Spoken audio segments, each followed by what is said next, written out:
If you wish you were less sensitive, first of all, I hear you, but I want you to know it is not a curse, it's a huge blessing. It's a sign that you are a powerful healer. Today I'm going to share with you 7 signs that you are a powerful healer and that you've been underestimating yourself. And I would say the clearest sign that you're a healer is that people feel safe around you.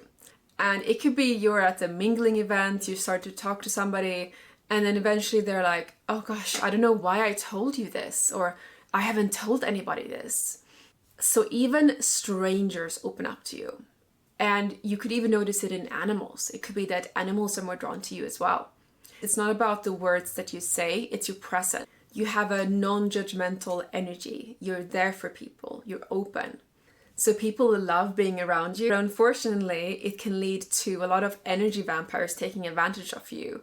They just want to take from your precious energy, and it can leave us feeling drained. So it is so important to have boundaries as a sensitive soul. Dare to say no. Protect your energy. Sign number 2 that you are a powerful healer is that you've had not such an easy life growing up. Perhaps you've always felt different from everybody. I definitely had that, where I felt like the black sheep.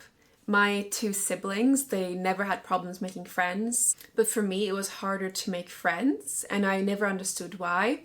You might have maybe also experienced trauma, you were bullied, but instead of becoming bitter, you became deeper, so the pain cracked you open.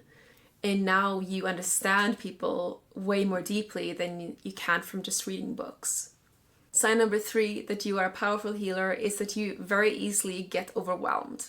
And this to me became especially noticeable when I entered the job market. I was actually really excited to start working, finally, after so many years of studying. When I came home that first day of work, I was so drained. Because I had a marketing job and it was in these open plan offices. No matter which job I had, it was always these open plan offices. It felt like I was absorbing everybody's energies. I didn't have a space for me to just be with myself and recharge. I just couldn't do the 9-to-5 world. And I just felt, again, like the black sheep, as in, why is nobody else having this problem? Why does everybody else seems to be thriving in this environment, but I'm not? What is wrong with me? So eventually I quit my job, I became a digital nomad, I started my own business, the Spirit Nomad, and I have never had a 9-to-5 job again. And now I teach other sensitive souls how to break free from the 9-to-5 and start their own business so they can work from home, protect their energy. So as you can see, the sensitivity felt like a curse for me, but if I hadn't had that, I would have still been stuck in a job that wasn't fulfilling me. So I turned it into my gift, and you can also turn your sensitivity into a gift. For example, if you're very psychic, you can see people's emotions or their thoughts. That might feel like a curse, like it's just too much information, but you can use that as a psychic medium, for example. Or let's say you love watching ASMR videos because you get so drained and stressed in your daily life, so you just want to come home and relax. You could literally become an ASMR artist and do that yourself and heal people through that. Think about how can you turn your sensitivity into a gift instead of a curse. If you want to learn how to do that, how to turn your gift into your income, then definitely book a free business clarity call, link in the description. Sign 4 is that you are an amazing listener. You have become almost the therapist in your friend group.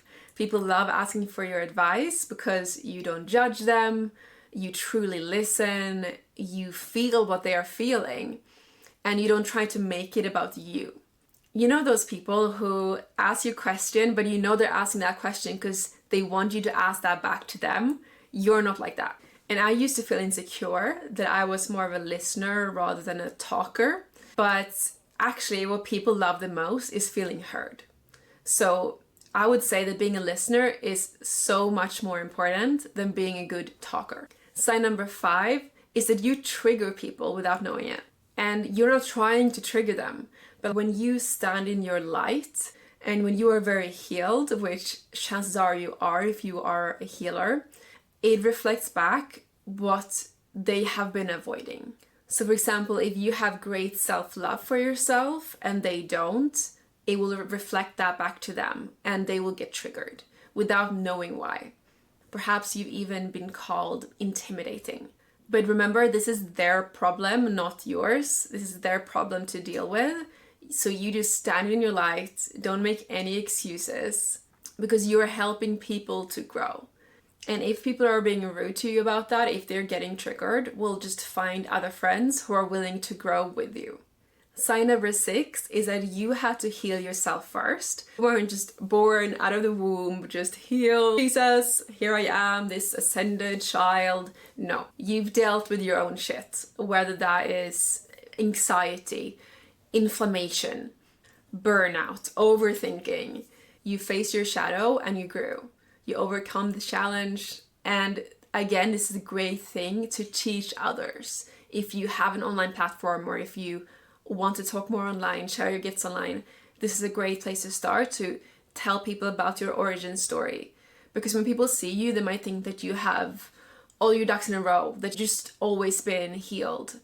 But if you tell them, look, I wasn't always this way, then that gives people hope that they can heal too and overcome whatever you went through.